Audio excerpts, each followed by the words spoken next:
This probably isn't where most people imagine visiting in February. I've parked up here in Stolac, Bosnia for the last 3 days in my campervan and with the dogs. It's winter, it's damp, it's wet, but by local standards, it's actually mild. And that's exactly why I wanted to be here right now. This isn't the tourist version of Bosnia, it's the real, everyday Stolac. Winter without tourists. Visiting a place in winter can tell you a lot. No crowds, no polish, no performances. Just people living their lives. Here, walking the dogs has taken me through most of the town. And what stood out straight away is how calm and normal it all feels. And a conversation that changed my view, I randomly met a local guy who left Bosnia during the war of the 90s. He ended up living in Australia and then moved to Madrid. He spotted the van and then we started speaking. He knows English and Spanish. But what really surprised me the most was he was really happy to see new visitors here. Not defensive or bitter, just genuinely pleased that people are finally starting to come and visit such a beautiful place. One thing that genuinely surprised me, how safe the place feels. People pull up outside shops, leave their engines running, doors unlocked and just walk inside. That's a level of trust says everything about daily life here. It's not something you see very often anymore, anywhere.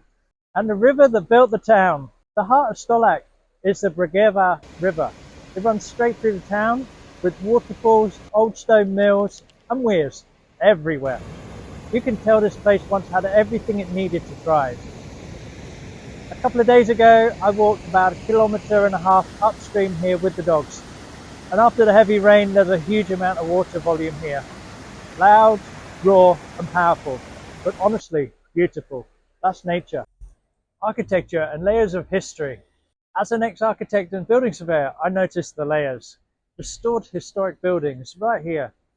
Cultural centres and also homes repaired over the decades.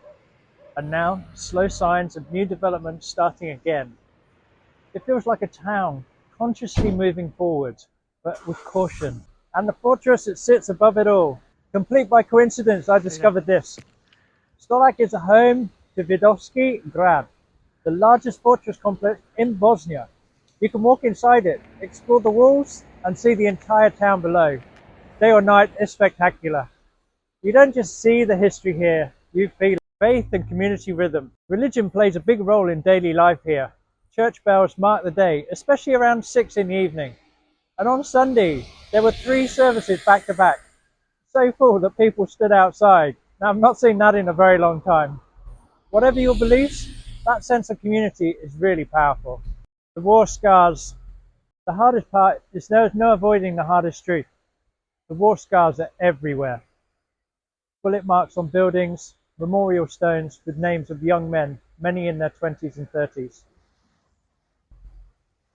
Someone said to me, politics kills, and standing here, you really understand what that means. Remembrance and gratitude. Cemeteries are often divided by religion, separate but respected. It's a reminder of identity, history, and loss. And if you've ever lived through conflict like this, it makes you deeply grateful. And on a lighter note, this is the VW Golf capital. I've never seen so many old Volkswagen Golfs in one place. The Mark 1, 2, 3. And many of them shouldn't be moving at all, but they are. And that's because people here are resourceful. They make things work. If you think Bosnia is only war history, it's not. It's nature, culture, and resilience. And this is winter. I'll be traveling more of Bosnia next. And if you've been here, tell me how you found it. Or if you found this video inspiring, drop a comment below. And if you want real travel, not brochure travel, stick around for the next one. Until next time, hvala. And that's thank you in Bosnian. See you on the next one.